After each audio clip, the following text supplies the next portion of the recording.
Hello everyone, it's Friday night and it is Weekender time once more.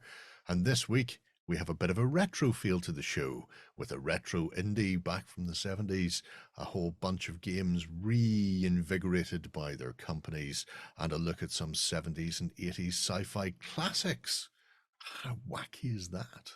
On top of that, we also have a prize. From Fantasy Flight Games comes the Marvel Champions card game starter set. If you want to be in with a chance to win this and make your first steps into the Marvel universe, then remember, with great power comes great responsibility, and the responsibility to comment below and be a subscriber to the channel. Now sit back and relax, because your weekend starts here.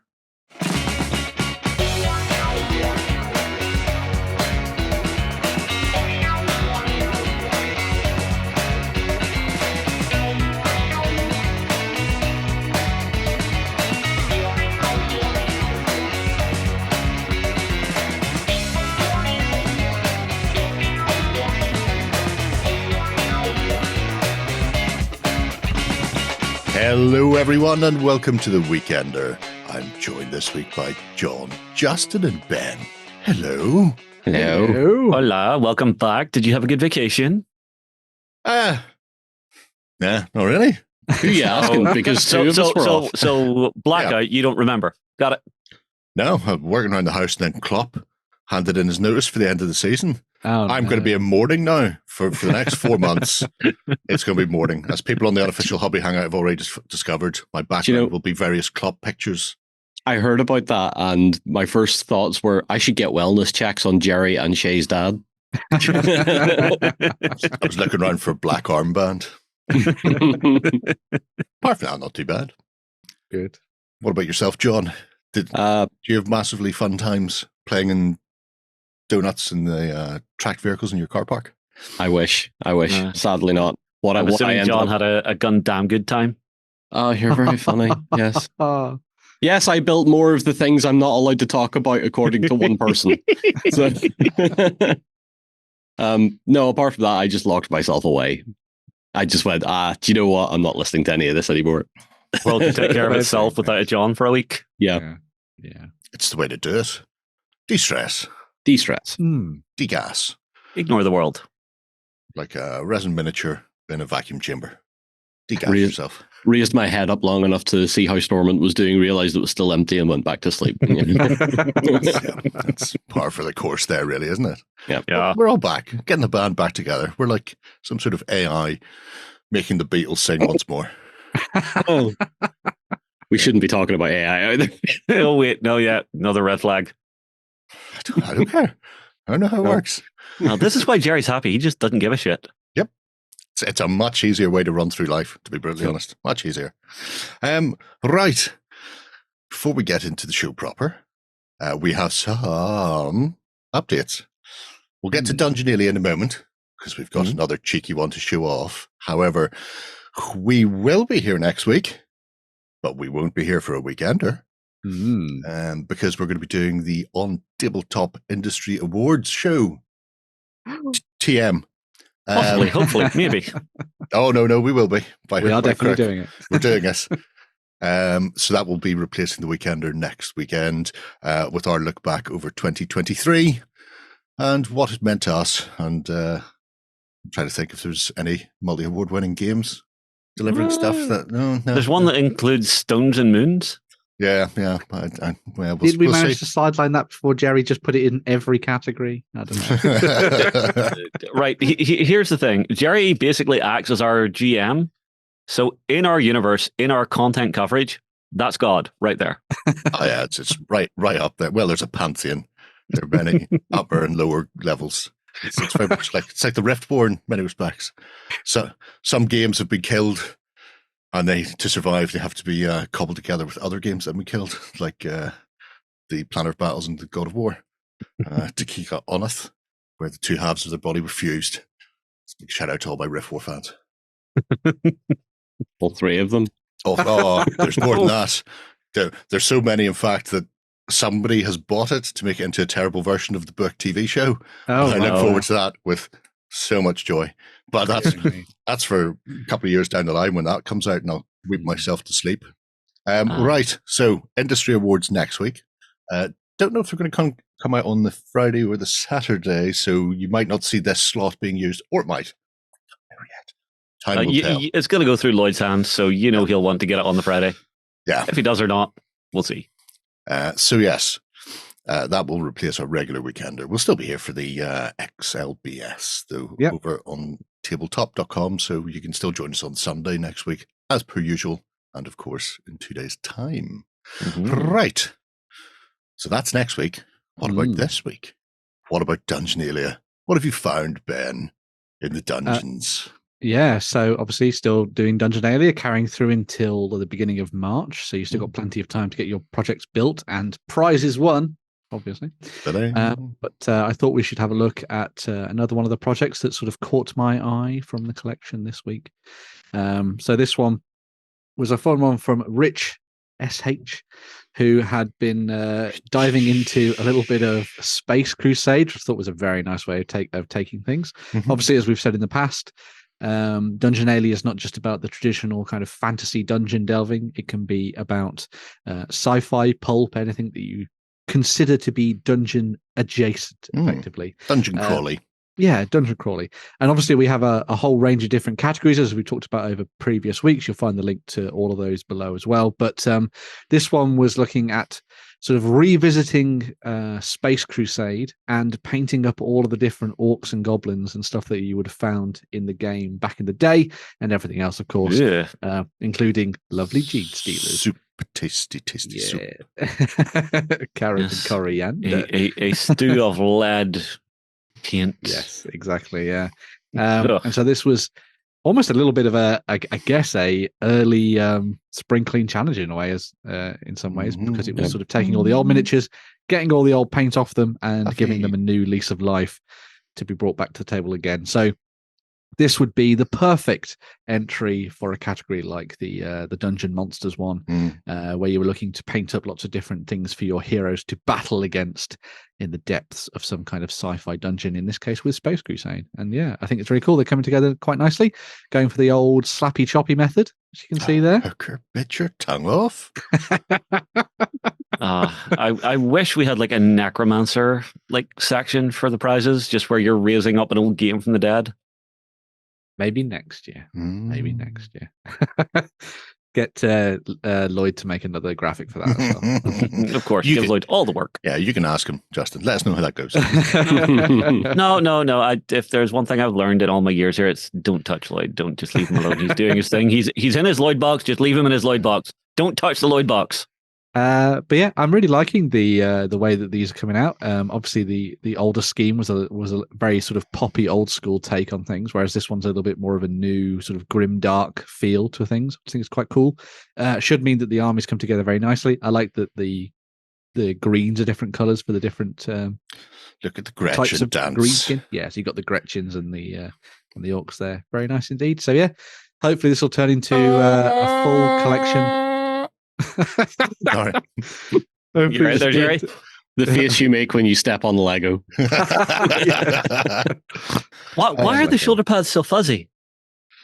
They're fluffy. That's the joy of dry brushing the living bejesus out of something. Slappy choppiness, but so these will hopefully turn into a fun collection at the end of Dungeonalia, and maybe we'll even get a little bit of a sneaky Battleboard slotted in there. Still plenty of time. There's a whole month. Jerry's favorite tastiness. Yeah. I'm a big proponent for Dettol. Yes, Dettol is the way to go. Yeah, nice and cheap. Does the job.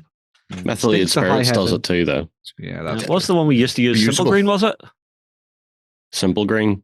The American one, whatever the UK equivalent is, I can't remember. All I know is Methylated Spirit does the same thing. True. Yeah. Dettol smells so good. I really like the old school. I quite like the old school. Yeah, I mean, I wouldn't have stripped that myself. Not to tell Rich that he needs to go back and do them again.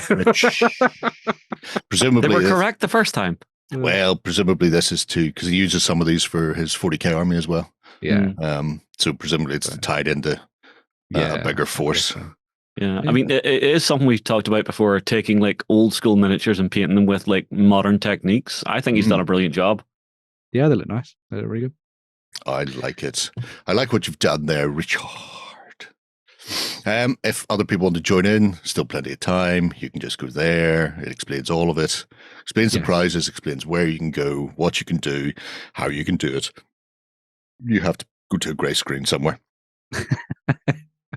It's you'll see this often. Ooh, Home of the Beasts of War. I remember them. and yeah, everything you need is on that page, along with things like that. The massive box of laser for your cheap stay-at-home laser eye surgery. Yeah, but Lloyd's not here to tell you not to do this time. So, it's the little things in life that amuse me. Right. Speaking of little things, we're going to have a look at an indie of the week. Ooh, yay! This one's been kept secret. What's going on? there are reasons for keeping it secret. Okay. Because I want the final reveal. Just to be able to look dead in your eyes, Ben, and see what you think. Why do I feel like I'm about to be horrified or enchanted? One of the two extremes. All I can hear in my head, by the way, is Squidmar's, and now time for a big reveal. I don't know who that is, but sure. Oh. So, Lamming. Oh.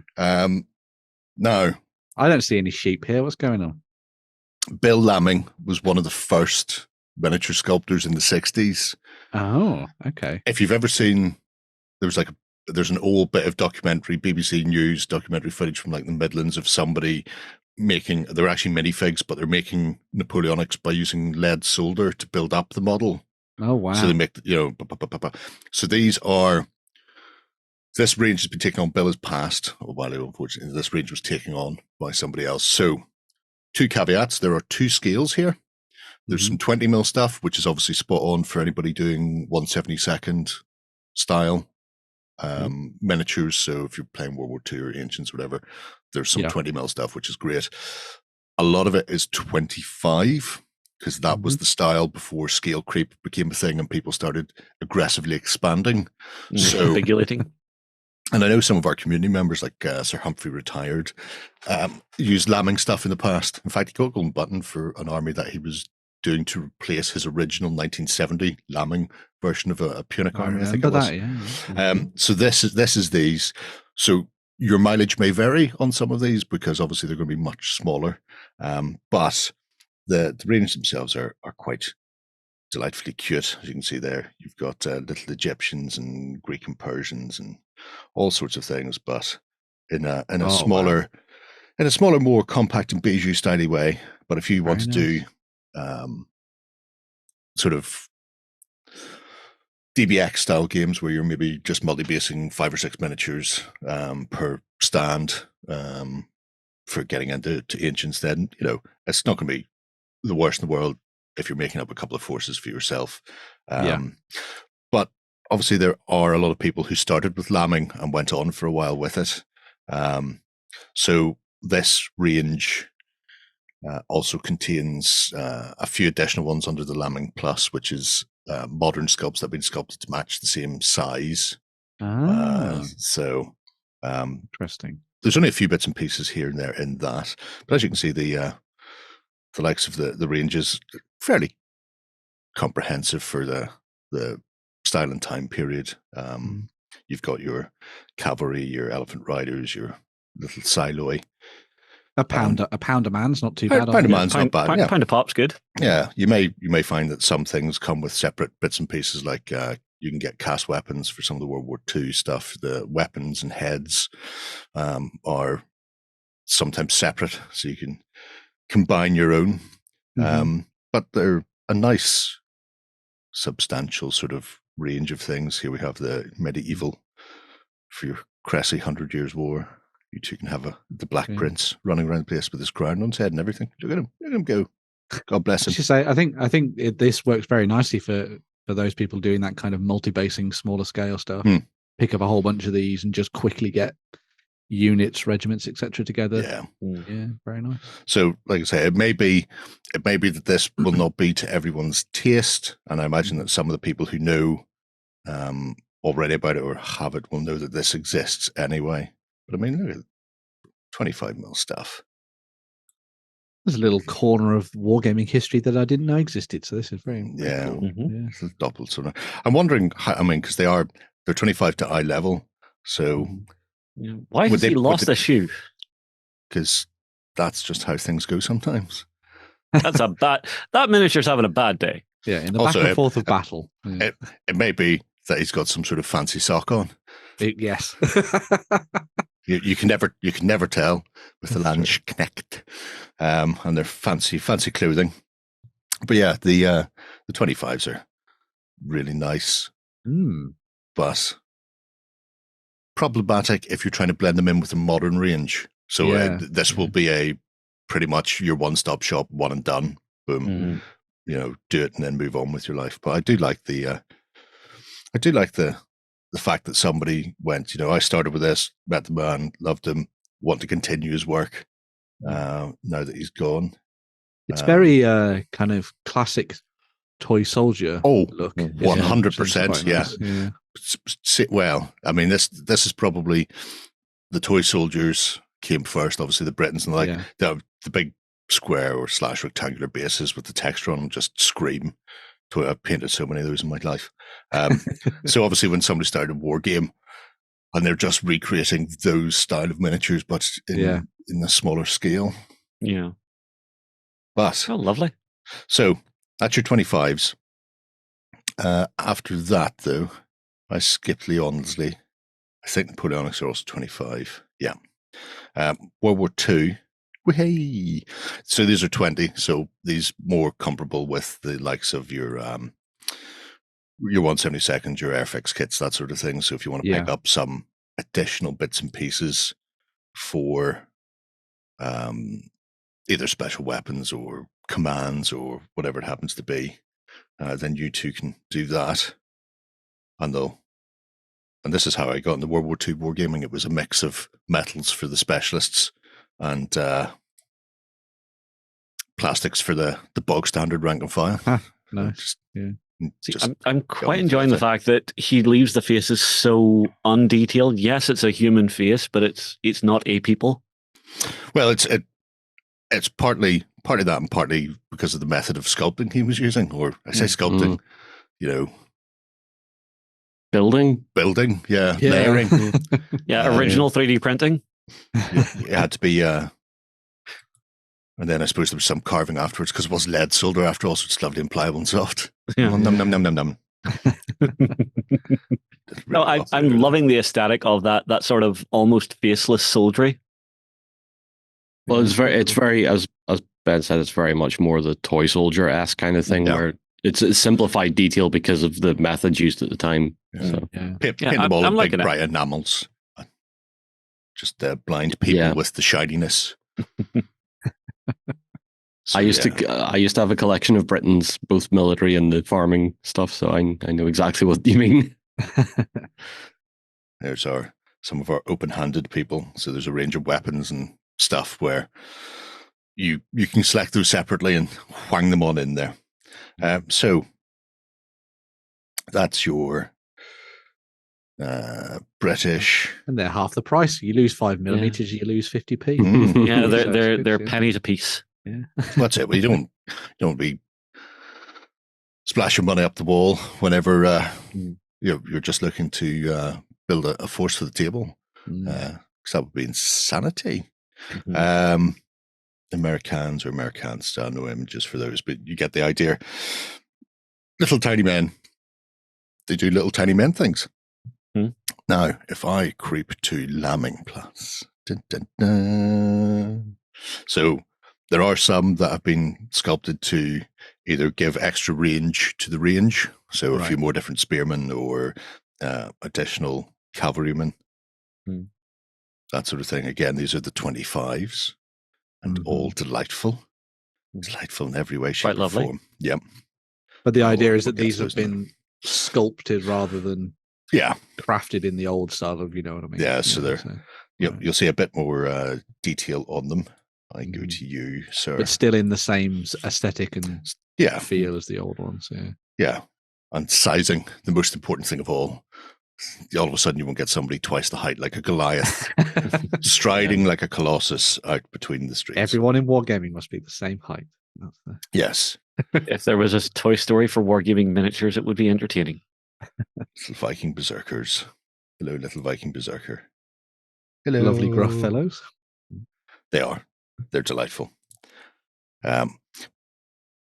Feudal medieval, they're all great. Naval, though. Ooh. Now, Boats.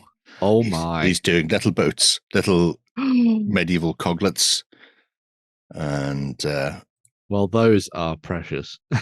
aren't they, though? Mm-hmm. Oh. Those are great. I love them. Now, there's a few naval games kicking around at the moment. Yeah. That these could be press ganged into quite happily. Mm-hmm. You want to do a micro version of Okanagan? Yeah. I like. Well, them you as, need to remove all the cannonry or change it to something worse. Mm-hmm. I like the idea of using these for something campaign based as well. So use them for moving around maps and things. Yeah. To show the like if you're going on a crusade. Yes. Use take your cogs. Crucial. Let's see whether or not you can get from the Levant to Outremer without all your ships capsizing and drowning all your men. Good luck. Oh, look, we're going to the Americas. Good luck. Don't worry. Those are lovely. Those are lovely. These I'm really liking because it's a little bit the little wind direction indicator. Oh, I like that's a fun little. That's a lovely little touch. Throw in. Yeah. You two can pick your southwest direction of your wind, and the flag can be moved. God, yeah. Well, the flag's your direction. You see, so you turn the flag so you can tell where the wind is depending on the game you're playing. Which is just cracking good fun, which we all like. Well done, us. So that's the Lamming plus bit. Yep. Now, there is one more thing in here. Hidden away at the end. He does Field of Battle miniatures, which contains, as you can see, some French, your French Foreign Legion, your Beau Geste-like people, and your Arabs as well, which are delightful. These are 20 mils again, but your Foreign Legion officer, your rank and file infantry, they're all there. Well, I should probably clear some tabs at some point. You'll get there eventually. Oh, I'm sorry. The photoshopping is so bad. I honestly don't care. I'm not looking at the photoshopping. I'm looking at the little model. It hurts my eyeballs. It hurts my eyeballs and my feelings. Right. That's very good. You could have just not pointed that out and we could have moved on. Well, I guess we're moving on anyway. So it doesn't matter. I like that you get the good selection of different poses and things like that. So if you're marching, do something ready, you're going to do something slightly more skirmish based, you've got a good section of stuff there, which is good. I think the French Foreign Legion, I mean, obviously we saw, was it 1898 Miniatures doing some stuff for this? Don't tend to see it war game that often, but there's some really nice miniatures out there, as you can see. So probably something that maybe people could visit or revisit, perhaps. Yeah. It's the nice thing about ranges like this. They let you explore the different parts of history that you generally wouldn't see. Also, he's got a fortune cookie on top of his staff. Right. That's a great way to alienate and annoy all the Islamic people in the world. It's a fusion model. I'm going to be quiet now. Glad I'm not you. I don't want a fatwa declared on my house. Oh, they are lovely. With their Giselles. Yeah, those are those really nice. I love those rifles and the design that you got for them because they're just like that little bit ostentatious. Oh, there's nothing a little bit about it. It's like you get one and then they were all then upgraded with intricate flowing decoration. Yeah. I mean, it's going to become an heirloom. You may as well start now, upgrading and all. So it's good that you got the both sides effectively as well. Oh god, yeah. It's like I said, it's 20 mil, a one-stop shop. Get both sides for your you and a buddy sit down and play. Yeah, including your cavalry. Go cavalry, go. So that's Fieldy Battles. Kill them all, please. Thank you. Any more for any more? Oh, yeah. There's more? What? Huh? There is. I need to shift us because otherwise it all gets in my way. So he did have a range of tiny little furry things. Right. Yeah, I knew. I thought you'd like that.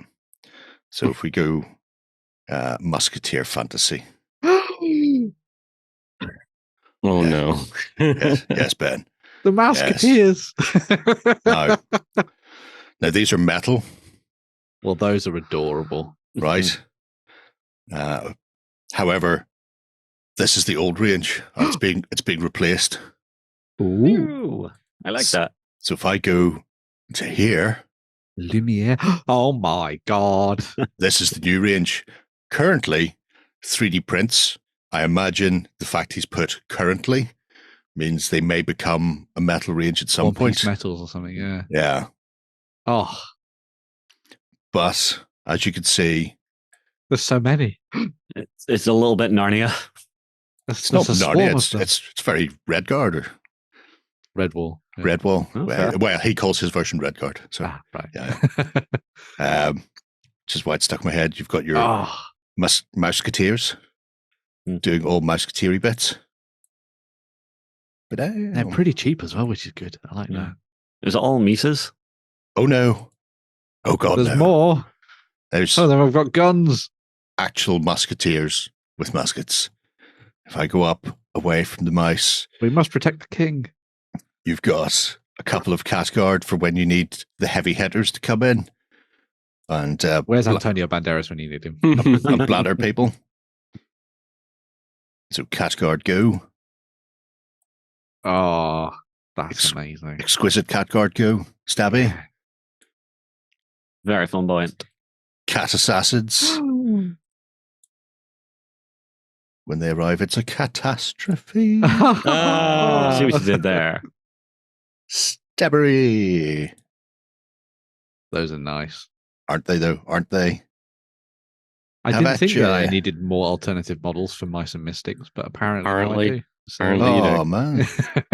Oh, there was another so bad. Thing there was the Redguard. The Redguard. The Redguard are all...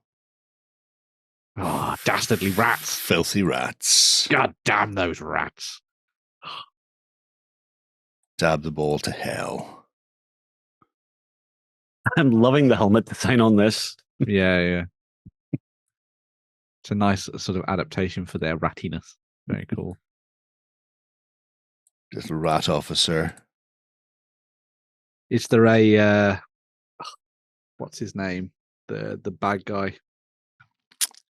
It's been so very, very long that I couldn't tell you. You know who I mean, though? Yeah. Yeah. He was... God damn it. It's really annoying me that I've forgotten his name. But never mind. And Cardinal Rishi. Cardinal Rishi. I haven't seen him yet. There are Hopefully there are some heroes in the guard at the moment. You've got your more feral scourge, your peasants. The peasants are revolting. Right out there. Do. That's really awesome. I really like those. They're very well done. They're very Saturday morning cartoon as well, which is yes. Yeah. Need to have a fun intro soundtrack to your game. Some fun. But it's got to be like very late 80s, early 90s sort of cartoon intro music. So it's either a rock ballad or some kind of techno thing that doesn't suit, but or like trumpety. Is used anyway. Synth trumpets. Synth trumpets. There we go. John's nailed it. Tick all the boxes. So yes. That's awesome. Love that. Saving the best till last. Wonderful. Well, like I said, the mileage may vary on the metals for people. The ranges are, extensive, but they are quite old. So vintage sculpts, if you're not already collecting them, you may not have much use for some of the 25 mil stuff. 20 mil, bit more room there for maneuver because there's a lot of companies still doing 20 mil stuff out there. And then, of course, the mice. Micey mice. So, yeah, thought that little lambs coming up to spring. A good return to the Indie of the Week with the proper person to host it. With the professional. With the professional. What was it last week? Birds and Badgers? It was Mon Miniatures last week, and we revisited them. I might come back to Birds and Badgers next week. Something might be happening. Who knows? Who knows? Something definitely is happening. It's all of us. You know we're going back to our favourites eventually. Because we don't have one next week. But you've already called it. So the week after, be back to me. Oh, Birds and Badgers missed your chance. Ben, you missed your turn. I'll talk about it on XLBS then. No, you won't. Right. Can't escape. Okay, it's time for some news. Coming to you from the center of Northwestern Europe. Covering board games, war games, card games, and all that you love. It's the news. Okay, we're back and ready for some news. Big news. First off, right out of the traps from Mantic. Yes. It's all gone horribly wrong. The world is ending. Again. So bad. So Mantic have announced that they have got the license back for The Walking Dead, and this week they let people know how they can get involved. Yeah. Which is in a couple of different ways, and it's fairly must-have. So if you missed out on The Walking Dead when they had it for the last 5 years or so, shame on you. But that's me. That is. it's a technically it's a board game. It plays out in a little 20-inch square free roaming board. There are options through some of the expansions that they did later on to allow you to play as a full-on skirmish game, gang versus gang style of thing. You do it to a certain extent in the actual Walking Dead itself, but it's more about the narrative story. And you can play it in a couple of different ways. So you can play it cooperatively, you can play it solo, or you can play it competitively. And you can see here what the collector's edition is going to be. So this is, if you're brand spanking new, haven't been anywhere near the game before, this contains a chunk of the original miniatures from the starter set, plus some neat little add-ons in there. So there's the alternative governor from the early days of the governor, which was part of the solo set. Like I say, this folds the solo rules into it. Okay, right. It also includes things like Lee and Clem. Yeah. And I think there's another character who's also, they were like con exclusives that they did a different convention type miniature pack every year that you can only get for a limited amount of time. So it's nice to see that they've been added in here, along with all the scenery, cards and dice, that sort of thing. And of course, the walkers everywhere, including Shane Walker up there. I mean, my favorite his way through. My favorite build for this was always Negan and the Apprentice. Negan and his herd of children. Yes, send Negan out with just children armed with baseball bats. They didn't get any weapons. Sophia got pepper spray to keep people off her, but everybody else was just sent out there they were just there to loot. Did we not used to give her a chainsaw quite often? I didn't. Small child with a chainsaw. Great times in the zombie apocalypse. So the anthology book is a revised version of the blue anthology book, which is over there. So this, like I say, this is the core rules, the updated rules, the solo rules, and a few other bits and bobs that they put together over the years as a nice, here's your pack, go. Everything's in there, and off you run. The bumper update to Walking Dead in 2024, basically. Yeah. You can just get the accoutrement that you require to play the game. So your card decks, your card terrain, if you don't want the plastic stuff. I will say that plastic stuff's really nice. I've got 4 sets of it because it's handy for any moderns. Mm-hmm. But yeah, your threat tracker to see how bad the walkers are going to get, the event cards that generate them, and the dice that it uses, and blah, blah, blah, blah, blah. So if you're just after a certain set of miniatures and the game components, then you can just pick up the essentials and crack in that way. But there are new things coming, and the new things come in the form of the Commonwealth. Oh, those horrible dirtbags. You say that, but they look so shiny and white like Stormtroopers. And I didn't see anything wrong with Stormtroopers. I don't think they miss quite as often, though. No, they don't. So these will be, I don't think these sculpts are final yet. Oh, no, it says on my. So these will be a resin set. So the initial Kickstarter plus 4 waves were all plastic, one piece or pre-built plastics, which are really nice quality. The last couple of waves, like the Whisperers and the like, were all resin. So the Kingdom, some of the Kingdom figures were plastic. Ezekiel had a plastic version along with his tiger, but other parts of the Kingdom were resins. These will also be resins for the smaller groups later on. But they have set up a lovely little website. And this is because I believe they're going to add in a collector's chart, so you can tick off the ones you've got, type of thing. I think that's the idea, yeah. So that's going to be coming there, depending whether you're spanking new or a veteran. If you're spanking new, it will go, that's your best place to start. Mm-hmm. Just go get that. It has everything you need. However, if you are a veteran, you can go in here, and if you've missed any bundles from any of the previous waves, you can pick them up, or you can pick up everything if you've got a grand kicking around doing nothing. I think it's actually £850, but £750, I think. Yeah, well, £850. You save a little. Only on the early birdies. That will go away at some point, because this is a extensive pre-order. And when I say extensive, I mean it was everything they ever did. It is everything they ever did, and it's going to take a while to get this back into production. So if you order now, and you have to order like full sets, whether it's something like the Kingdom or the upcoming Commonwealth, if that's the only one you're missing, you won't get them for a while. The plastics and the like, obviously the tools they've got, but they've got to sort out the schedule for production. Ronnie was saying that the current plan is the orders will run for a month or so. So they'll have an idea of what they need to produce for the first waves.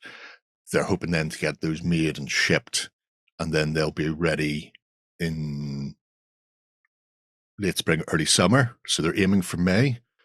So this is not a you'll get it tomorrow style of thing. It is at some point out.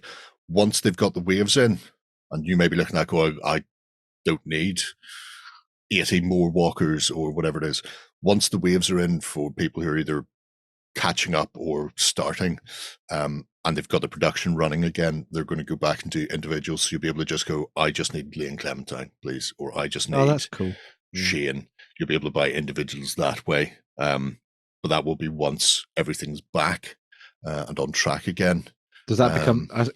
Are they going to be available as sort of made to order resins, or do you reckon they'll just do like a big bunch of plastics and then kind of just? I think they're just going to do a big bunch of plastics and split those up, because once they've got the tooling running, that's easier to manage. In the past, they were done as little packs where you got a character or 2 characters and then a walker, and after a while you were going, well, I don't need any more walkers, please stop with walk.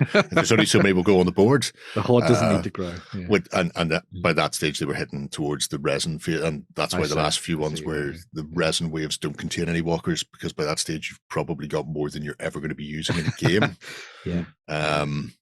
So yeah, the big plans for it, and then obviously the Commonwealth is the start of the new storyline to push that on. So we'll see some more interesting bits and pieces coming narratively.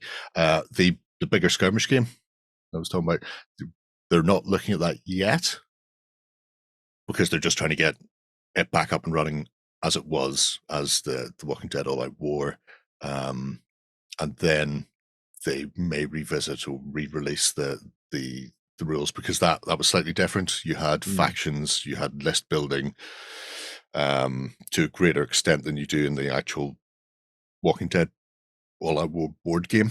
Yeah, I think the basic all-out war game was Oh, fantastic. There was a great opportunity to do something different than what you were normally doing when it came to war games at the time and now, I suppose. But, I mean, this game gave us one of my absolute favorite tables that we ever made, which was the shopping mall one. Yeah, with the big foreground shopping mall. That was very cool. Yeah, might have to break that out again if we get this in. Yeah. Although, if I had a hope for this, I would hope that it'll be on shelves at salute time. Well, just for folks to come in, grab it and go. Because remember, Salute's April, and they're not going to have production done till May. Just out of the unfortunate. Well, KGE on the other hand. Yeah. KGE is, I'll be making a beeline for that stand. More likely. Run past the GW stand to the Mantic stand. Yes, it's always next to it. What? No, GW? No, you're smelly. I need Mantic. Just... Right. Enough Mantic-y goodness. We'll move away from bloody walkers and take a look at some bloody miniatures. Yeah, very good segue there, sir. Nicely done. A gentlemanly way to do it, I might say. So yes, this is a collection of new stuff for the English Civil War from the folks at Bloody Miniatures. They've been doing some really nice stuff over the last little while, and this month sees an update to the range with a selection of new bits and pieces for you to pick up. So the first set is the Gentleman of War that you can see there. So this is your command section that you can use to build up your regiment of foot on the tabletop. Again, really nice stuff from the folks at Bloody. If you've read any of the, well, I think it was towards the end of last year, a couple of the issues of Wargames Illustrated looked at a large section of this range and also playing it out on the tabletop with some really fun games and stuff like that. So it also feels like English Civil War is becoming much more of a thing. I think a lot more people are diving into it and having fun with the range. There's the new set of rules from Alternative Armies, Furioso, that popped up recently as well. So it's definitely in the zeitgeist at the moment, and Bloody Miniatures do some of the best stuff out there in 28mm anyway. So yes, they've worked on the Gentleman of War, which is that command set that you see there, which is very cool. But they've also got a section of melee and ranged options for you to use to bulk up your armies as well. So there's the Pikemen that come in two forms. So you've got the attacking versions and the upright ones. So you can make that very nice porcupine/hedgehog on the tabletop with all the pikes falling into line, which I think just looks amazing whenever you see it. Fighting hedgehogs for the win. Yeah. They have said that they're not going to provide pikes necessarily with the sets, but so obviously you can go in with your brass rods or whatever you want to do to tailor it to how you like to set them up. But there's a particular way that the sculptor likes seeing their pikes, and so Bloody Miniatures have actually designed a set that will go with this. So if you just want to get some stuff from Bloody, there you go. You'll be able to pick these up and slot them into your games very easily. I know a lot of people like the very thin versions of them, but I think the chunky one works quite nicely with the sculpts there from Bloody. Very cool. They look really nice. They do. They also look plastic. Well, I think what they said about those is that they've done them in a particular metal that is very, very resistant to bending. It's very like straight and probably won't. So no bendy weapon syndrome for you. Yeah, obviously anything so they're will bend really, if you do really it. hard cast. Yes. Wow. There was something about it in there. I'll find it if I can. I'm assuming it's a really heavy tin alloy then, because I remember there's some white metal miniatures that you need to practically grind them down with a Dremel if you want to take lines and stuff off them. Yeah, so it's been done with a lead-free alloy, which should keep them rigid once they're cut from the sprues. There you go. So yeah, very nice. But the additional stuff that came out as well, and all these stuff will be up for pre-order very, very soon, was the Shot at Ready and the Shot Giving Fire, which is your chaps with their muskets and stuff. So if you're looking to set up the ranged options for your army as well, they've got that covered with two different sets there. So whether or not you're doing something skirmish based or you're ranking them up in regiments, you've got some nice options for you to drop them into the tabletop alongside the command that you see there as well. I really like the lace on those. Yes. Nice little additions here and there. Which kind of, make them I was looking at these the other day. I was looking at these because of Altar of the Dead Gods. Oh yes, for one of the factions in that. I'm looking up going, oh, it'd be nice. It could be a bit cheeky. Would be very cheeky. Sending the Puritans in to clean out some sort of terrible, rather than going because I think there's one of the Altar of the Dark Gods is like a witch huntery Teutonic Yeah. knightly order type of, like push the Templars into a pit and let them deal with the monsters type of thing. I'm just going, but wouldn't it be more fun if the crazy cultists were being hunted down by some Puritans? That would be very cool. Book and bell, candle. Go full hammer of the witches on them. Yeah. I'd like that, dude. I think I'm just looking for a reason to buy bloody miniatures, to be perfectly honest, and have been since I showed them off on that indie many months ago. You need a reason to buy miniatures? Yeah, I do. Sometimes that reason isn't immediately apparent. Sometimes it can take decades before that reason comes to the fore as to why I bought these the miniatures. reason was just you buy it and you just get happiness. That's your reason to buy happiness. Yeah, I'm getting older. I'm mellowing. Sometimes I look at things and go, "Oh, that's really nice," but this month I've already spent X on Y. So maybe adult.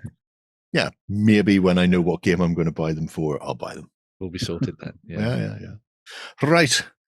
Next up, more away teams beaming down. Yeah. So more stuff from Gale Force 9 for away missions and Star Trek. We've had quite a few releases already for that. So a lot of stuff to do with Next Gen. So you've had the Borg, the Federation, Klingons, Romulans. But now the folks at Gale Force 9 are going to be stepping back towards the original series and releasing 2 new sets. So there's 2 options for you to choose from for the Federation. You've got Kirk's away team, and then you've also got Scotty's away team. They come with new miniatures in both of those, covering all the major characters and some less major characters that you could imagine. So you've got Kirk with Spock, Bones, and Chekhov, which is a nice little set there, as you might imagine, done in that nice style with those slightly larger heads, kind of give them a cartoony feel, which is always nice. I imagine Holly's going to be picking these up from the community and painting them up probably quite quickly. Yep. I mean, it is the only version of Star Trek worth playing. Only the original, only Kirk. Next gen. Oh, yeah. But yes. I'm sorry, I'm a Voyager fan. Also DS9 for the win. All of these are so wrong. But the second away team is Scotty's, so you get Scotty, obviously. Shikani, take it, Captain. And then you get Uhura, Sulu, and then Leslie, the favorite red shirt. poor red shirts. Dead before the first ad break. I'm also a little disappointed because when we were talking to JP from Gale Force 9 about this coming way last year, I was going, and will Zulu be stripped to the waist with his fencing sword running around the place? Yeah. I'm going, that didn't happen. Maybe that'll be an upgrade. You've missed a trick there, boys. Yeah, for him. But yeah, it's a really nice little set there, especially for those people who obviously were maybe tempted by Star Trek away missions, but didn't necessarily know whether they wanted to dive in. And now suddenly you've got to see the original stuff popping up. Got all the awesome stuff there from the original series of characters and Leslie. It's actually quite fun going into reading all about him because you learn about when he first got his speaking roles and all those kind of things. And how he started off the trend of the red shirts and being sort of brought back from the dead consistently and all sorts of different things. Like he'd die in one scene and then he'd be walking behind Kirk in another one. I just thought it was very funny. Well, that's just his twin. Yeah. It's some Q nonsense. Probably. You know what they could have done to be really cheeky? They could have had Miles O'Brien in there. Because remember, he went back in time with... Yes. Yeah. They went back in time a lot. Good old Let's O'Brien. be honest. Yeah, but they were in the Trouble with Tribbles episode. They called it Trials and Tribulations. Was that the so they were constantly running around in the background where Kirk and stuff were doing things over there, trying not to be seen. That would have been hilarious. That would be good. Yeah, and then Worf absolutely detesting the little furry buggers. Yeah. The great triple purge. They come with obviously new tactics and everything as well. They've mentioned they get a new beam away ability, which will be fun to see how that gets implemented in the game. Hopefully we'll get our hands on the sets and see what they're like in action. So yeah, very cool. Oh yeah, I'm all for that. Right. Who's up next then? Next up, we're going to be looking at some slightly different stuff from Crooked Dice. So obviously they do a whole range of really nice 7TV stuff based on pulp TV shows and video games and movies and things from back in the day. But how about if you dived into an 8-bit retro video game style adventure on the tabletop? That would be cool to me. I'm intrigued. So, and this one was fairly wild. I didn't see this one coming, but I probably should have done because I think they talked about it last year. But anyway, maybe you want to head into the arcade and you get sucked into the machine. And from that point on, you have to drive around in your Tron bike. Oh, sorry, Electron bike. That's the legally distinct name for it. It's not a light cycle. No, it's not a light cycle. That's it's a bright cycle. That's not a rectifier. Yeah. And I love this. He fights for the users. Do you know they just started work on Tron 3 about a week ago? Yeah. Right. I immediately went and rewatched Tron and Tron Legacy. They are two really great shows. Yeah. So this is a selection of really great stuff. I'm sure the people at Salute who put on the Tron game will probably be looking at us and going, I'll buy some more of those. Thank you. But yeah, so you get some really nice stuff there for the kind of Tron style thing. So if you wanted to do light cycle battles, or you wanted to, be chasing things around with your tanks, trying to blow stuff up, maybe throwing a little bit of asteroids, maybe go in that direction. That could be quite fun. The Electron Hunters could obviously be used as an enemy, but could also be used as kind of like a gate for you to head through if you're going to be doing some kind of like racing thing on the tabletop. That could be kind of fun. Yeah, just play Gaslands using light cycles, tanks, and those as your gates. That would actually work really good. Yeah, you don't even have to think or anything. Yeah, as long as you got Daft Punk playing. Yeah, that's you're fine. You're sorted. Boom. But say you wanted to stay within the realms of maybe sort of 28 mil and kind of doing something a little bit sort of weird and wacky. How about if you get stuck as your 28 mil miniatures in a maze being chased by ghosts and all sorts of other strange invaders? That would be cool. The Dungeonalia project? There we go. It's all going a little bit Ready Player One. Yeah. Except not crap. The book was good. The book was decent. The book was fine. Yeah. The book was fine. But yeah, imagine this. You're running around in a maze where you're trying to pick up all sorts of different things in there and get to the end. Maybe sort of get yourself out through one of the arcade machines that we saw at the beginning. But all the time you're being hunted by the video invaders and the video ghosts and all the other things that they've thrown into the range. That could be so cool.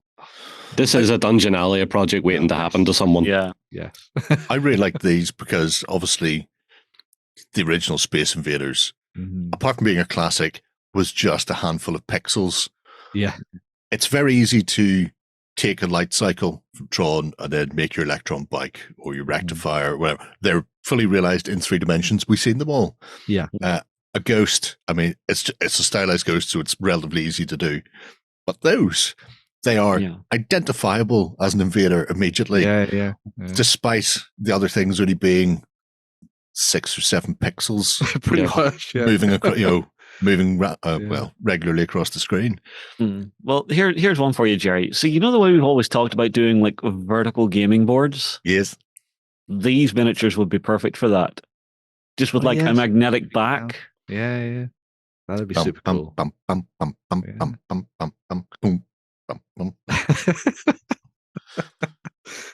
What is this technology you speak of? I like that as well. I think it's a really fun little set of releases.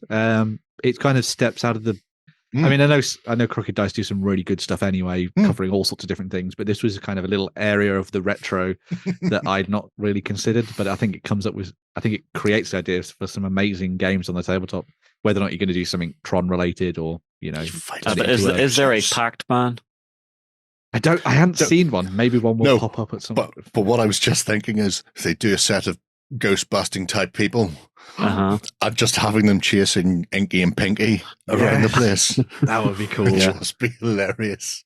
I think they do some busters of ghosts, don't they? They do both flavors. They do the original series, and they do the 2016 the version that shall not be named. Yeah, although the new one is about to drop as well. It is. I can't wait for it. It looks so good.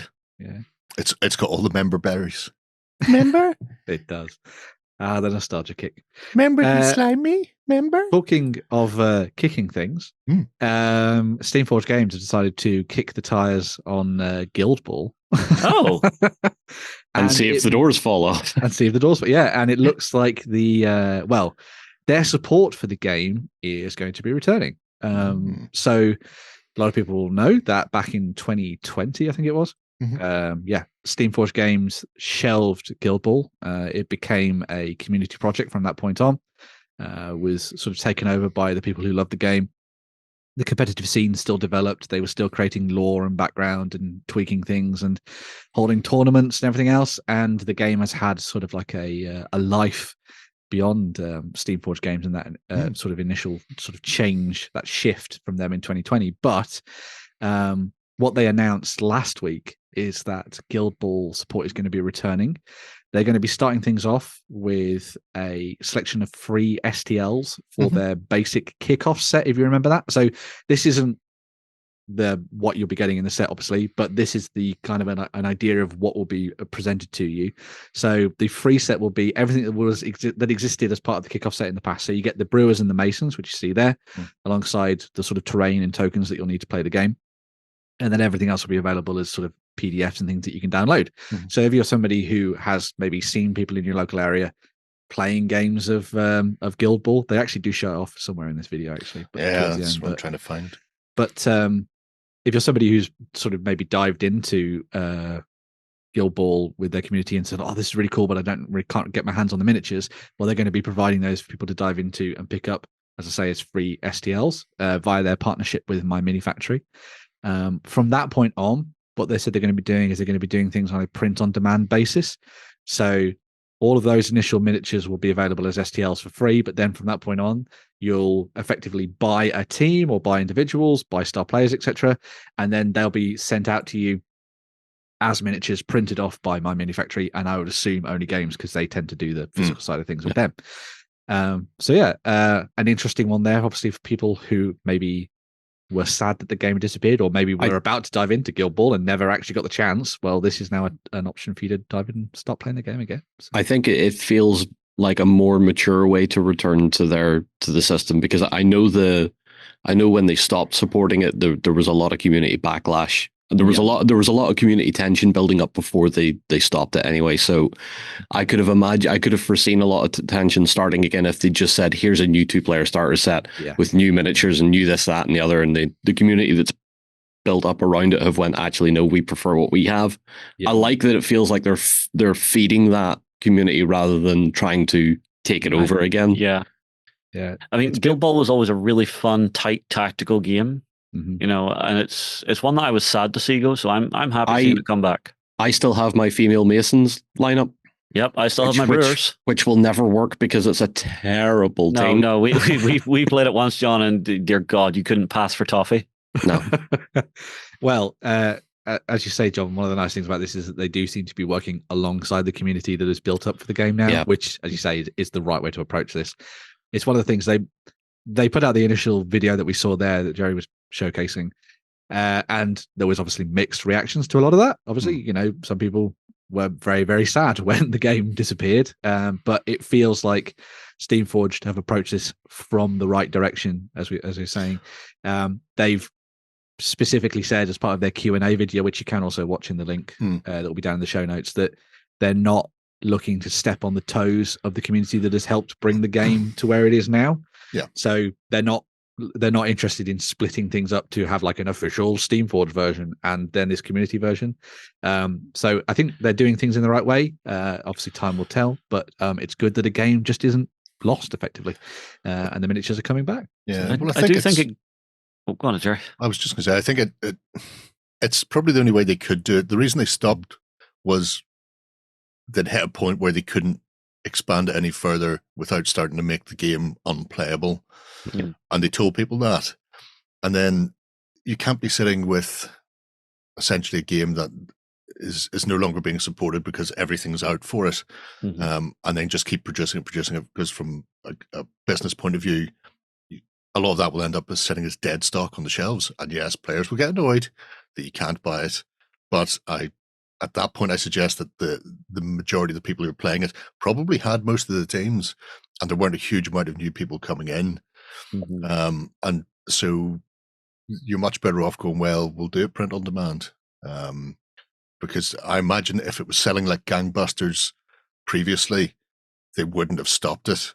It's only whenever they hit that cost benefit analysis and go, we're paying a lot of money to store this stock, to make this stock, and nobody's buying it because they all own it already. There's no point in bringing it back that way. As much as the community will go, why don't you? Why don't you just bankrupt yourself to keep all this stuff on the shelves for us? It's not happening. But having it print on demand makes much more sense. It does. Yeah. They did also announce, they did also admit, that they handled the end of Guild Ball very badly and blamed the competitive scene and all this kind of thing as well, and all that kind of thing. So they are looking to make amends on that front as well, which I think is a good way of doing things. So yeah, it's a mixture of lots of different factors, but yeah, as we're saying, this is the best way for them to approach doing this because of the advent of 3D printing and what you can get from companies now, like Only Games. I mean, all the stuff that they've supplied to me in the past has been top notch. So it's a great option for people. So, yeah, very cool. Okay, look out for more on that front. Yeah. Right, we have a little bit of GW news. Yes. We've got two little things to dive into here. So the first one is one that I got told off for not talking about last week, but that's because the news came out after we'd filmed. So Dan, do better. This is the Games Workshop are not going to be dropping the Middle-earth strategy battle game. It's still here. It's going to come back in 2024. Yay! So they sort of talked a little bit, sort of outlining their plans. I think this is mainly because Rob Elderman, who's been handling the kind of specialist side of things, has got out the old world out the door now, so you can go back to Middle-earth.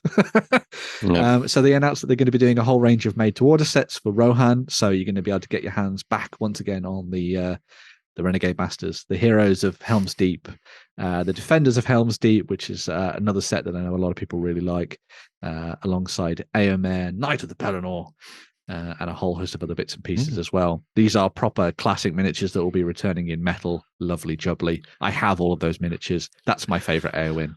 It's amazing. It's the reason everybody stayed on those walls and fought like absolute legends, because nobody wanted to go back and be fed that stew.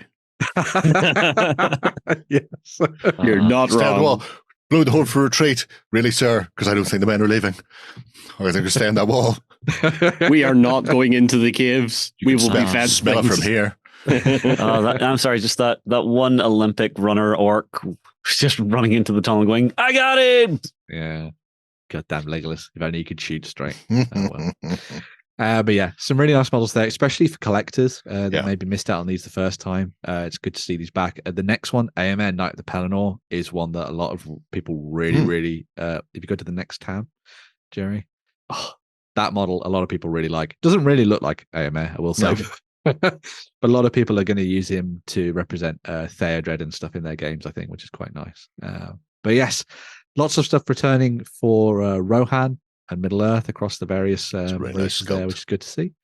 God, I love Gambling. He's one of my favorite characters. Doesn't get to do much, but he's great. No.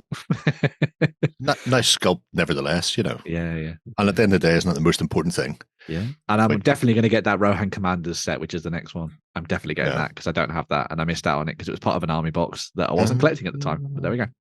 So we're picking that up. They've already got my money. There's also going to be a returning board game. So this one was available, I think, just in Germany and the United States, which is weird, but there we go. But the Quest of Mount Doom is going to be returning. You can pick this up if you want, I guess. There are better Lord of the Rings board games out there, including ones that have basically the same name. I have one on the shelf behind me. It's way better just by that. It's also called Lord of the Rings. Shocker. Yeah, well, and also Quest of Mount Doom. But they also announced that they are going to be doing a supplement, and it will be worth the wait. I really freaking hope so. A lot of people have been speculating as to what that could be. I've mentioned in the past that Anarion is mentioned in one of the books, the brother of Isildur, and he has no model. So maybe we're going to get a Last Alliance supplement. That would be great. But also, I would be very, very happy if we got a Khazad Doom expansion, Dwarves for the win, or maybe even Arnor for the win. Little halflings with bows going off to their doom. But anyway, some good stuff for Lord of the Rings. It's still here. Middle-earth strategy about game is still rocking in 2024. Yeah. I'm just thinking, with all the upcoming spin-offs and TV shows and movies and blah, blah, blah, and somebody had put up a picture of, you know, the grumpy Hobbit when he's watching everybody running about before the party, and he's quite smiley, and his wife comes out and he immediately goes, "Oh yeah." They had him, and he went, all I want is a TV show of him going around Hubbardton in the Shire solving crimes. That would be good. So hang on, you want to do like 1 foot in the grave, but in the shower? Yeah. I don't think he solved crimes in 1 foot of the grave. Maybe more pie in the sky. Fair. So not Midsummer Murders. No, Pie in the Sky. Slayings. There we go. You don't even have to change the name. Just buy Pie in the Sky because nobody's doing that anymore. Yeah. Just last of the summer wine with Heartbeat rolled into it. Last of the summer brandy wines. Oh my God. On point. Oh, somebody contact Amazon. Make a fortune out of this. Yeah. Forget Henry Cavill. You need a Jerry. Yeah. Right. But yes, one final bit of Games Workshop news. Just Spicy things. Off. Yeah, so this is the pre-orders for this week, and it's for the Mortal Realms and Warhammer Age of Sigmar. Starting things off with the new book for the Stormbringers series. So this is kind of the big narrative push for Warhammer Age of Sigmar before we most definitely see the new edition of the game coming out later this year in the summer. It's going to be Stormcast versus Skaven, everybody, just so you know. But this one's focused on the Mortarch of Delusion, the amazing Usharan, the Elden Ring's boss of the Mortal Realms, looking freaking amazing with all his heads in his cloak and his badass crown, and he still believes he's a good paladin of virtue. What a shame. Those aren't tortured souls. That's his entourage. Exactly. Yeah. He had a disagreement with Nagash, and that always ends badly. But that book will cover obviously the ongoing narrative, the rules for Usharan, which are actually available for free anyway now as well, alongside Sekhar, which is the agent of Neferata in the Mortal Realms, alongside the Fangs of the Blood Queen. So this is one of the new regiments of renown that you can throw into your games that give you kind of like a thematic buff to your armies. So you've got some interesting sort of like interplay and sort of civil war stuff going on there between the vampires and the Soulblight Gravelords, and obviously the Flesh Eater Courts there, which is quite nice.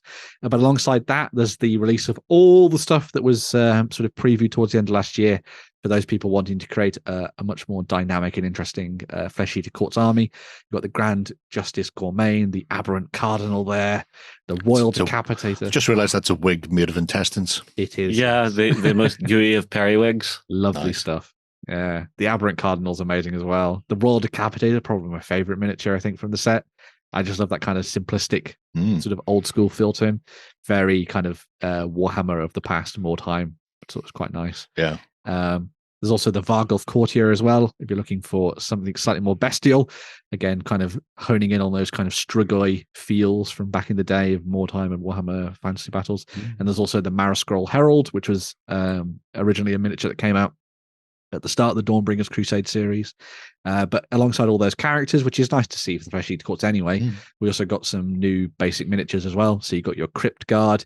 So these are your kind of higher than the peasantry members of your Flesh Eater Courts. They believe themselves to be sort of like honourable foot soldiers, men-at-arms and knights who swing their pennants around and look lovely and dashing in their heads and skulls and all sorts of yeah, things. But always carries a flesh banner. Who wouldn't? And then there's also the Morpeg Knights as well. So if you're looking to ride into battle on the back of a valiant winged steed, that's definitely a Pegasus. Sure. You've got these options. It's got wings. Quite nice. It's got wings. Yeah. This is what happens to your Bretonians, guys.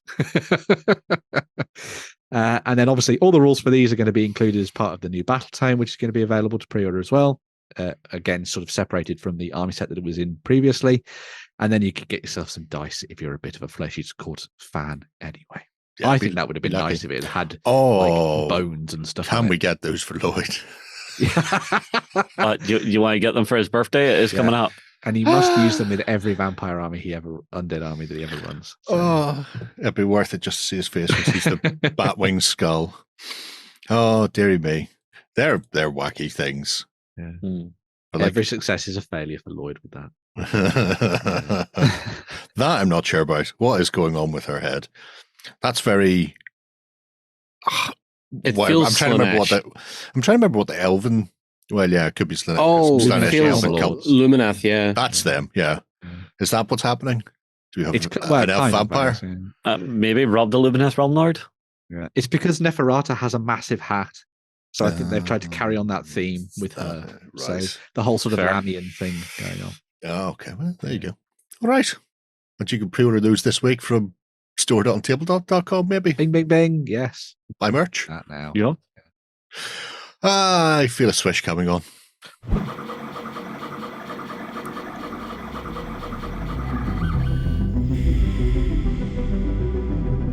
All right. We're ready for some 3D printing after that exceptional swish. Yes. And this one's been found by John. It has, yeah. Oh. This What is my madness fault. is this? What are we looking at? This. Do you want the story first, or do you just want to look at the miniatures? No. Right. Okay.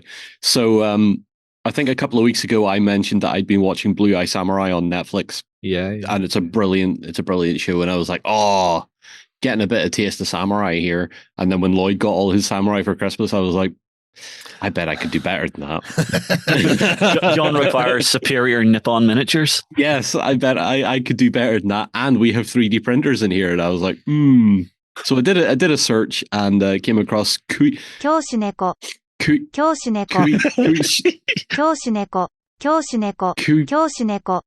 They have a cat for their logo.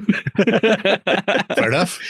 Kyoushuneko. Yeah. Kyoushuneko miniatures. Kyoushuneko or something like that. Yeah, something like that. I apologize to the creator profusely. But I was browsing and I found this creator, and they had an entire 96 items of samurai, and I was like, I am bound to find anything I want in here for anything I want samurai. Yeah. And so I downloaded a couple. I bought a couple of the characters off the Japanese range. Went and printed them out, looked at the files and was like, oh, there's pre-supports in here. The detail's good. They printed really nice. And I was like, okay, I'm going to have an army of samurai now.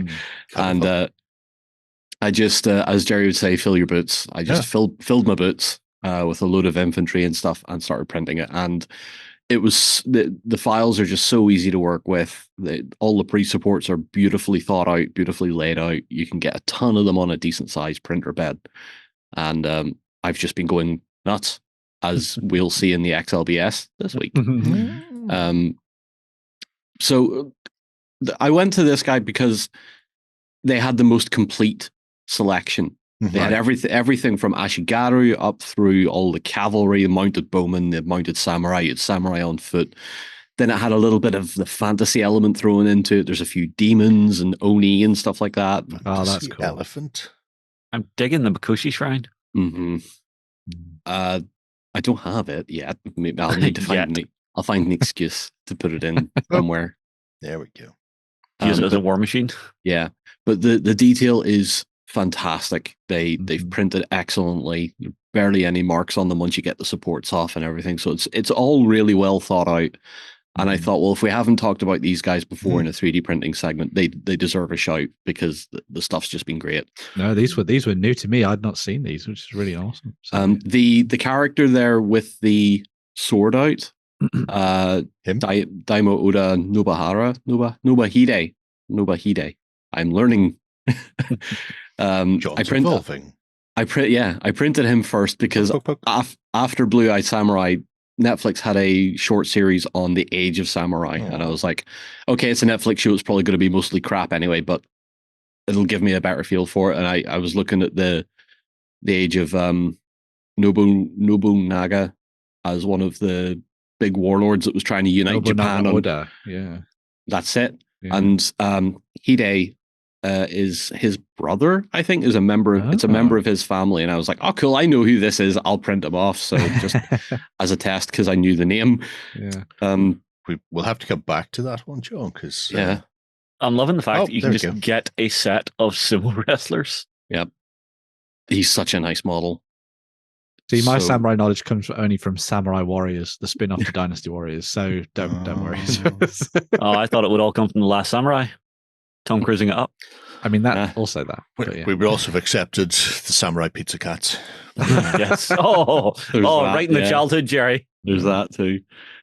So at the minute out of this range, I've printed the not the Ronins. I've printed the Ashigaru spear, the Ashigaru bow, samurai on foot, and obviously Nobuide, and where is the Oni I used for one of my characters? Wow.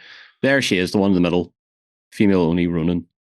Cool. I printed her off as well, and again, fantastic detail, brilliantly done. Did you do Samurai Bow?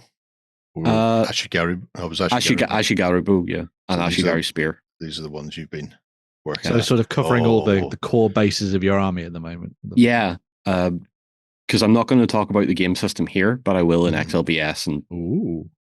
But that's a really nice miniature as well. Very pretty sculpt. She's more, most of the miniatures are 28 mil, but she's more like a 32. I see, right. So what I did was kind of scale her down by like 10-15%. So she's still taller than the people around her to make her look a bit more, keep that fantasy element about her as well. So it's nice that they're doing the pre-scaled files for your different like skills of gaming. Yeah. These are great. I love these. Yeah. And they have a ton. Yeah, they have an absolute ton of stuff on their page as well. Like the Samurai is only 96 items, but there's a ton of other stuff too. We'll have a look at the other stuff in a moment. How did you find printing these then? Because I seen right at the very top the female Ronin were apparently modular, multi-part. Were these similar or were these one? These are all single piece. Okay, so you just print and play then? Yeah, everything I've printed so far is single piece. So the Bowman, the Spearman, the Oni Ronin, the Nobuide is the single piece as well. All the Samurai are a single piece. I mean, having seen the final outcome, John, the details on these hold up really, really well once they actually come out of the machine. Yeah, they print up a treat. They really do. So yeah, also, there's... I was going to say also very good for Hametsu, which is the Black Site Studios game, which is all kind of like fantasy samurai Ronin awesomeness. Get some nice characters from this, maybe some boss monsters or something. Yep. Oh, loving it. Clash of Katanas. Yeah. Oh, yeah. Have you got any caveat? I have them, and I have them with bows. Cool. So I've just basically filled my boots with whatever options I thought I could get away with. So. Brilliant. I mean, the only thing I see missing from your forces at the minute, John, is war machines. I don't feel like I need them. Did the samurai use many war machines? I don't really know if they did. That's something I need to. Maybe Lloyd knows. Yeah, he's an expert who's in the making, who's creating an army. Isn't he? Of course, he has a fully painted army. Yeah. Two. The guy that sent them to him. Very cool stuff. Really sweet. Like so there's little but then that's moving into black powder. Want to stay away from that. Just use demons instead.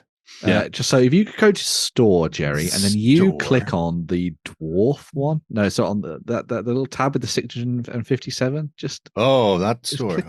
Just go there, and then there's a lovely section of dwarves that I want to explore. Oh, you've lost it. Oh, I've lost it. No, I've gone to Marketplace. I've got to go back now. There we go. Click somewhere else. And then it's right there in the center. It just says Dwarf Army. Just says Dwarf Army. Just right in the center. Just there. Just give that a click. Just click that one. Wait, what? It's got 69 objects too. Nice. Excuse me. Aha!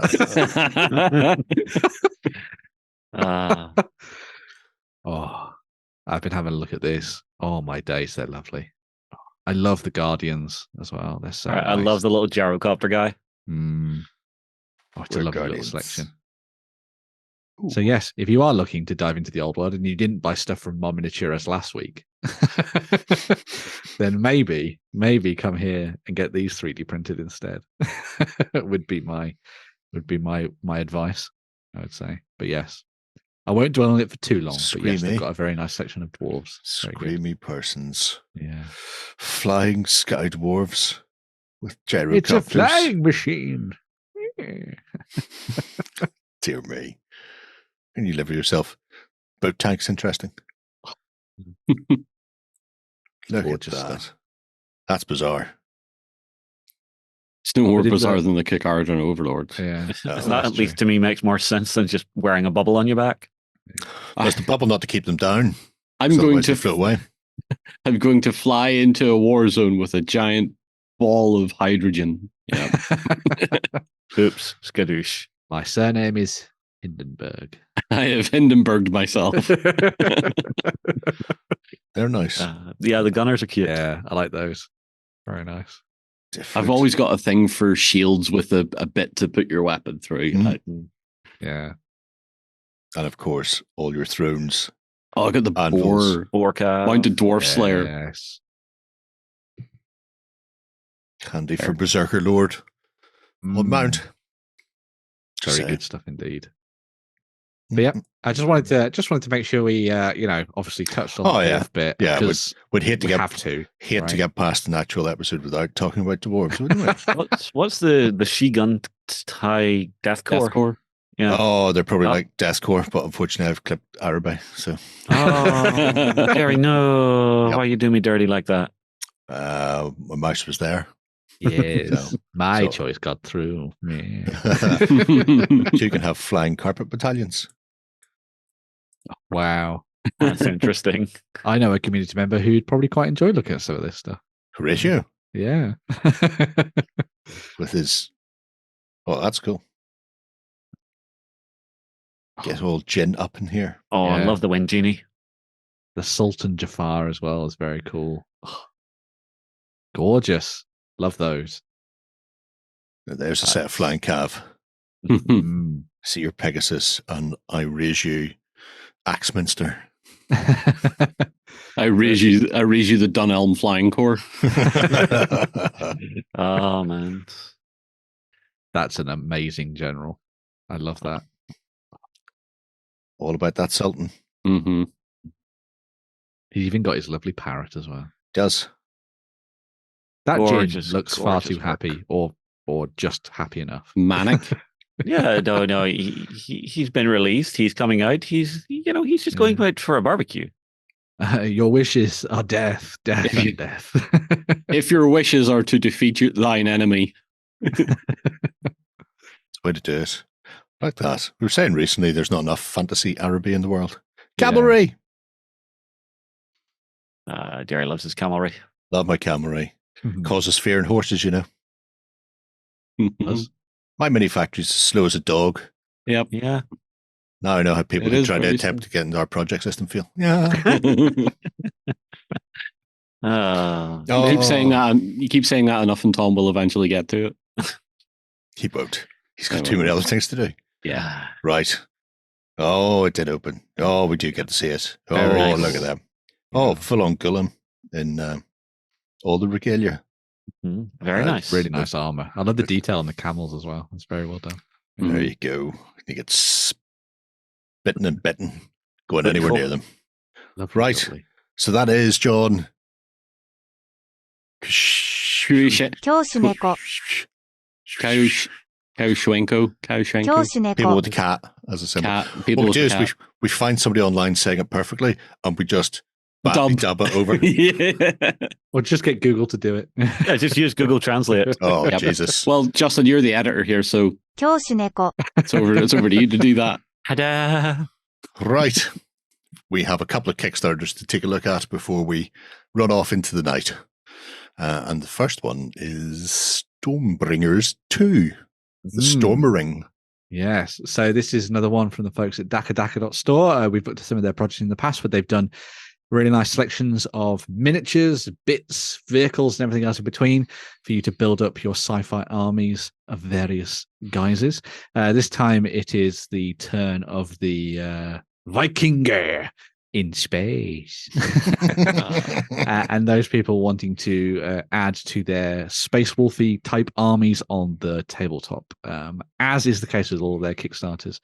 They've got a selection of really awesome STL bits and pieces for you to download. As you can see, you've got legs, arms, bodies, heads, backpacks, guns by the billion, vehicle add-ons that you can add to existing plastic kits, or you can just get the entire vehicle itself.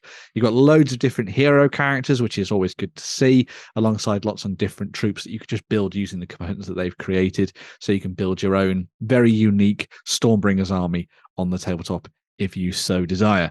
Considering that Games Workshop has effectively left the Space Wolves to sort of Hang. dwell. Rot. Yeah. Rot. rot in the mire at the moment in favor of dastardly dark angels. Ugh. Vanilla ice cream. What?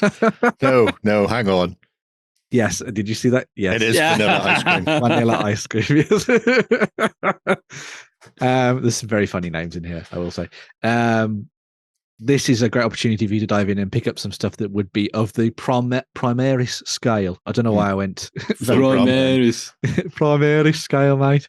But yes, if you're going down cut with your Space Vikings, this is the way to go. But anyway, you've got lots of different choices to choose from. You can dive in with the sort of standard pledges, or if you're a merchant and you want to do some 3D printing and get them sold on places like Etsy and stuff, you've got some options there as well.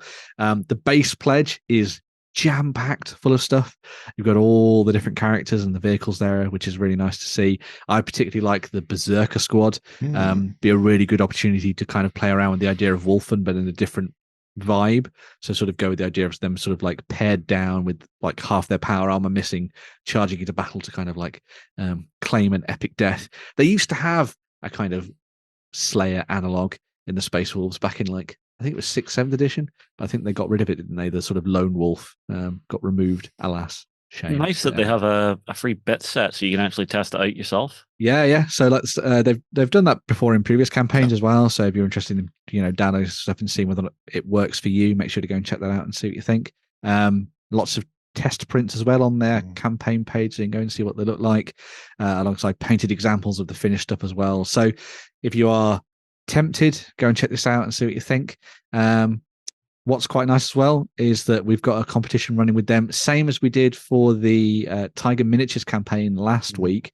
If you are a backer of this campaign and you want to effectively win your base pledge, then you can head over to the post that is linked down below. Head to that post, not this video, and just say that you are a backer, and you could be picked to win your pledge and get it for yourself, which is pretty awesome. So yes, if you've backed this and you were like, this would be better if it was free, maybe enter that competition and maybe you'll get your hands on some good stuff there. Also, as a special little treat, Justin was able to have a look at some of the bits and pieces from the folks at DakkaDakka.Store and Tiger Miniatures and sort of show them off under camera. So we'll see what they look like when they were printed in the flesh. Okay, so what I have for everybody is some miniatures from the guys at DakkaDakka.Store. First up, we have a Kickstarter we looked at last week, Ages of Ether, Eye of the Storm. So what we have down here, first up we have one of our undead army miniatures. Detail is nice, clean. I will say this is cast in resin, so you'll see the sword. I did have to pop that into some hot water just for a moment. And there's a couple of little cleanup points where you can see just tiny little bits of gating that just let the resin flow better. Overall, really nice. Single piece miniature that just glues onto the base. And then our other one is one of our bosses. So he's some form of birdman, rogue, assassin boss, flying out of the darkness at you and possibly stabbing you or your friend in the throat. Shall we say roll initiative? Overall, good work, really great detail. And we also get a touch of terrain in here. So I'm going to guess this is some kind of magical ritual site or perhaps some form of broken transport ring. Details are good. Nice little bits of foliage already in there. Some little mushrooms in there. And even down to the detail of some of the rune engraving in here. This should all paint up really, really nicely. Our next thing is from this week's Kickstarter that we're going to talk about, Stormbringers 2. So this is the, I can't believe it's not Space Wolves, I can't believe it's not Alpha Legion kind of vibe.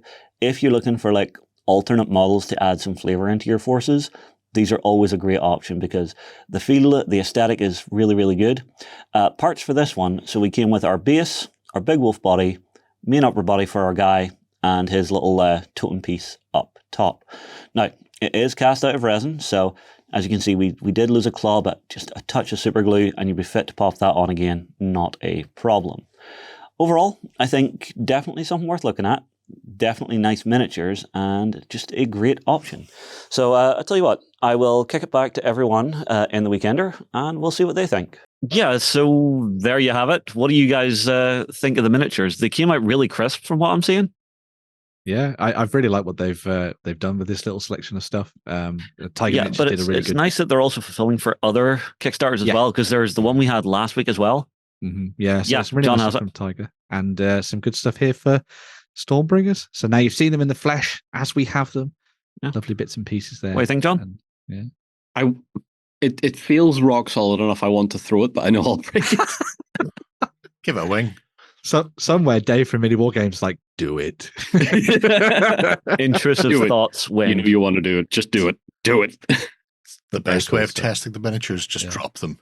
Yep. Yeah. Go, yeah. you hand it to a Warren. Yeah, I will iterate once again. If you like this campaign and the one that we covered last week from Tiger Miniatures, make sure to go and check out the different articles we've got on Tabletop, because you could win your pledge, man. Yeah. Also, it means, Jerry, you don't ever have to go near a 3D printer with this kind of thing. There you go. Be happy, That's true. smile. Yep. Yeah. I wouldn't go near a 3D printer anyway, regardless. With you a know hammer. that. With a hammer. So that's the one you need to go to if you fancy. And it's just comment. Just comment down below, and away you go. No, you have to be a backer, yeah? You have to be a backer, yes. So you'll win your pledge, which is great. The base pledge. There's Don't just a comment. picture Comment, of be a everything backer. on there as well, so you can go and Comment your backer number. That will make my life easier. That will, Yeah, yeah. fair. Yeah. Yeah. Yeah. There you go. Okay. So 17 days left for Stormbringers 2, but already funded from DakkaDakka.Store. So there you go. Always keeping the Primaris up to scratch for 40k players. Yeah. Other games are available, so I'm meant to be believed. Right. We have a final Kickstarter from Loke. Yes. So Loki, as you say, BattleMats have launched a new one, which is the Terrain set. So this is a fun little mix of two different products. So you've got the 2 books of BattleMats that are now available for you to snap up from them, which include a whole range of new environments for you to explore on the tabletop. So there are lots and lots of wilderness locations, as well as some slightly more dark and dingy ones as well, if you like. They've covered pretty much everything you could think of when it comes to terrain, which I guess is the point of the book, really. So you've got grasslands, you've got deserts, you've got beaches, you've got all sorts of different things in between. You can even put the books together to create even larger encounters if you want to on the tabletop, which I think is quite nice. But then the thing that sort of like twists this and adds to it is that they've gone back in and explored their sticker sets that they've done, which are their reusable ones, which you just put down onto your books and create interesting and diverse environments. And then you can just peel them back off, put them back onto the sheets, and use them in a future adventure. I think it's very, very cool. As is the way with all of the stuff from Loki as well. It's fully drawable on with sort of like your wet erase markers and stuff. So if you want to doodle away, you can do so to your heart's content. Yes, don't use the permanent ones, as one of my friends did on my whiteboard. God damn it. I'm just going to move my character here. Oh my God. Well, he's permanently there now, so easy to pin down. Yeah, but so you get the sticker sheets alongside the books of battle maps. But as is the case with a lot of stuff from Loki anyway as well, there's loads of additional things they've included. So there's a little tiny book of terrain battle maps, which you can add onto the side, which is a nice little extra, alongside the ruins terrain set, which is great as well. So if you wanted to create, as I say, ruins or dungeons or entrances to castles or something, you've got that too, which is very nice. They've also been working with author and designer Linda Evans to create a D&D adventure called The Pen of Thieves, which is lovely. And then they've also got a GM screen in there as well, which includes a whole bunch of additional bits and pieces for travelers and also GMs there. So if you're looking to add more randomness to your games, there's some fun stuff on the back with a table of random encounters, which is just perfect. Love that kind of thing. Because, you know, after you've played the game for a while, you probably know the rules at the back of your hand. So it's nice to have something else in front of you to help you kind of ad-lib your way through adventures, which I think is quite fun. So yeah, lots of awesome stuff there from Loki. Their battle mats are amazing. We love what they do. Yeah. Great for role-playing games. Great for skirmish games as well. Seen a lot of people using them for a lot of the kind of smaller scale Rangers fantasy war games. Shadow Deep. Things like that have got a exactly, massive run on them. That's really fun. I have one of their other, their other GM screen they do, which is just artwork on both sides. Yeah. Which I use as backdrop whenever I take photographs of miniatures. Great. And likewise, you can do the same there quite happily, which is always nice to see. Yeah, the little lay-on, not stickers, the little statically adhesive. Static clings, I guess. Yeah. Those things you put in your car windows all the time. Yeah. Yeah. You could do the same here. You too could have a whole range of runes in the back of your car window and then really baffle people trying to work out what is going on there. But they're really handy because, like I say, the books are great for breaking the pen out and drawing randomly scribbly things on. But for all the space that takes up, a couple of sheets of those, and you can just start chucking down more specific, bespoke little pieces here or there, actually have a layout of a building or a campfire or whatever, just so your party know exactly where to go, and that gives them a chance to avoid going there. It's true though, they will. The minute you put something in front of them. This way. They see a random goblin on the corner looking shifty, and it's just like, he must be important. He looks shifty. Oh, they wouldn't even see one. They just hear rustle. Never describe anything to your players ever. They won't go anywhere near it. But yeah, I like how they work the books where they have double sets essentially, and so you can, like you were saying, stick them together because it'll give you a full 2x2 layout. When you do that, so they're an exceptionally nice range of stuff. Exceptionally nice people as well. They are. They've not once hit me or told me to go away. They do so many wonderful sets, Jerry. It would be lovely to get some of these down on a table in here and just to have the team play out a session of D&D. Sure. Let me know how that goes for you. Jerry has voted to not be the forever DM. Yeah, well, definitely not for D&D anyway. What a shit game it is. Play anything else, mind you. Quite happily in that respect. Oh, here comes the typing. Right, there is 27 days left for the Loki terrain set BattleMats. Really nice set of stuff. And it'll be interesting to see where they go next. Oh, there's digital versions in there as well for people. There are, who do for Roll20 and stuff. Tabletops as well online. Right, that wraps us up for another week. We'll be back on Sunday morning over on tabletop.com for the XLBS, where our cultists will get to find out what game John's planning on using his samurai in. If you're not already a cultist, you can come and join us.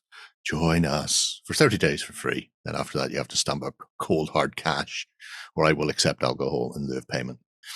It's otherwise, or dirty kebabs. It's the price of a coffee from 2014. So. Yeah, that's it. That is true. Yeah, so now you'll get a Biscoff. Yeah, we're very much behind the inflation curve. Right. Otherwise, we'll be back for the awards next week, not the regular show. So we'll see you there for that. Or on Sunday morning for more of the same. Until then, have a great week of gaming. Bye-bye. Go ahead and check out our other content on screen now. And while you're at it, why not hit subscribe and remember to ding our dong. Go on, you know you want to click it. Go on.